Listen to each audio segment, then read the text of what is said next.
Maria Theresa of Austria was born on May 13, 1717, and was the second child of the Habsburg Emperor Charles VI and Elisabeth Christine von Braunschweig-Wolfenbüttel. Two more sisters were born later. Charles VI's only son, Leopold Johanna, died in 1716. By issuing the Pragmatic Sanction on April 19, 1713, Charles VI had already prepared for the fact that he would not have a male heir. This sanction stipulated that the throne of the Austrian Habsburgs could also pass to a woman, which was very unusual at the time. Accordingly, the daughters of Charles VI took precedence in the succession over the daughter of the Holy Roman Emperor Joseph I, Maria Josepha, as was agreed in a prior agreement between Charles and Joseph called the Mutual Pact of Succession from 1703. Maria Theresa's childhood was carefree, and she developed into an independent and self-confident woman, knowing that she would have to ascend the throne. Due to her position, the marriage of Maria Theresa became of great significance for European politics. During a rapprochement between the courts of Vienna and Madrid, the marriage to the second son of Philippe V of Spain, Charles III of Spain, was considered. However, England opposed the union with the House of Bourbon, which would put the Habsburg in an overpowering position. In return for the recognition of the Pragmatic Sanction in 1730, Charles agreed to give his firstborn daughter's hand in marriage to a prince of lesser power. This increased the prospects of another pretender who had already won Maria Theresa's heart, Francis, son and heir of Duc Leopold I de Lorraine.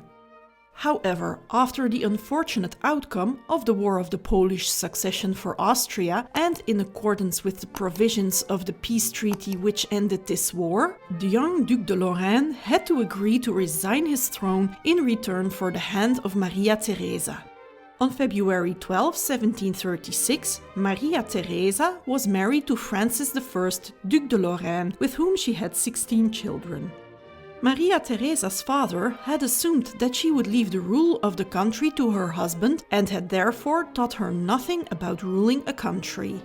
The unexpected death of Charles VI on October 20, 1740 made Maria Theresa, only 23 years old, heiress to the monarchy and plunged her into what would become known as the Austrian War of Succession, which lasted for 8 years.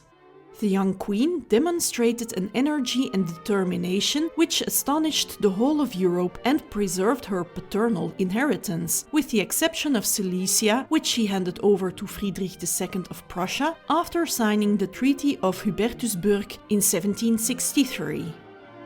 In addition, she achieved the goal of having her husband become Emperor of the Holy Roman Empire after the extinction of the Wittelsbach line. Francis was crowned Emperor of the Holy Roman Empire as Francis I on October 4, 1745. Maria Theresa was already a multiple queen and never officially became Empress, although this had been a tradition for the consorts of the reigning Holy Roman Emperor since 1014. When the War of the Austrian Succession broke out, the Austrian treasury was almost empty and the army was heavily understaffed. Maria Theresa doubled the size of her army, reorganized taxation so that the army and the government would have a stable annual income, and centralized the government. These reforms benefited the economy. One of the most important changes Maria Theresa implemented was probably the introduction of compulsory education, which introduced 6 years of compulsory school attendance for all children between the age of 6 and 12. Her husband, Francis, died in 1765. Her love for him was so great that, from his death until her own, 15 years later, she only dressed in mourning clothes. After her husband's death, the conquest of territories no longer played a major role in Maria Theresa's life. Instead, she started to focus on strategically marrying out her daughters into the royal houses of Europe. She also recognized Joseph II, her eldest son, as co-regent within the Danubian monarchy and as emperor.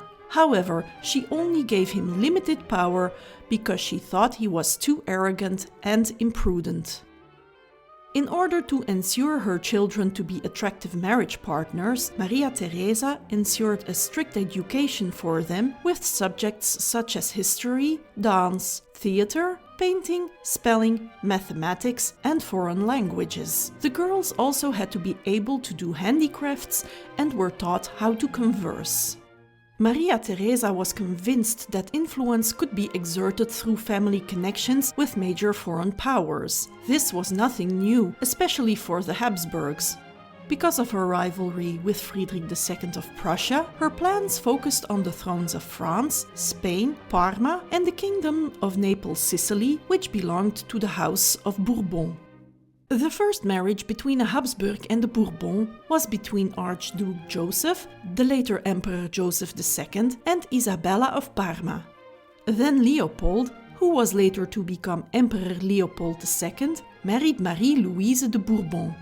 The third son, Archduke Ferdinand Charles, married Maria Beatrice d'Este, so that later, as Duke Ferdinand, he could rule over the Duchy of Modena and Reggio. In contrast to the smooth marriage negotiations of her sons, the negotiations for the marriages of her daughters were much more difficult. Maria Theresa's eldest daughter, Archduchess Maria Anna, remained unmarried due to her poor health. The marriage of Archduchess Maria Elisabeth to King Louis XV of France could not take place either because Maria Elisabeth had been diagnosed with smallpox. While Maria Christina was the only daughter allowed to choose her own groom and marry Duke Albert Casimir of Saxe-Teschen, Maria Amalia was married off by her mother to Duke Ferdinand of Parma against her will and with much opposition. Johanna Gabriela and her sister Maria Josepha both died of smallpox, so Maria Carolina had to take the place of her sisters at the side of Ferdinand I of the Two Sicilies as the third betrothed. Maria Theresa's most prestigious marriage project was the marriage of Maria Antonia to the Dauphin Louis Auguste de France, who would go on to become Louis XVI. Thus, Maria Antonia became known in history as Marie Antoinette, Queen of France. Maria Theresa died of a pneumonia on November 29, 1780, and was the only ruling woman in the 650-year-long Habsburg dynasty. After her death, Maria Theresa left behind a strong Austria that remained one of the great powers of Europe for almost 140 years. She is buried with her husband in a combined tomb in the Kapuziner Gruft in Vienna. Thank you for watching.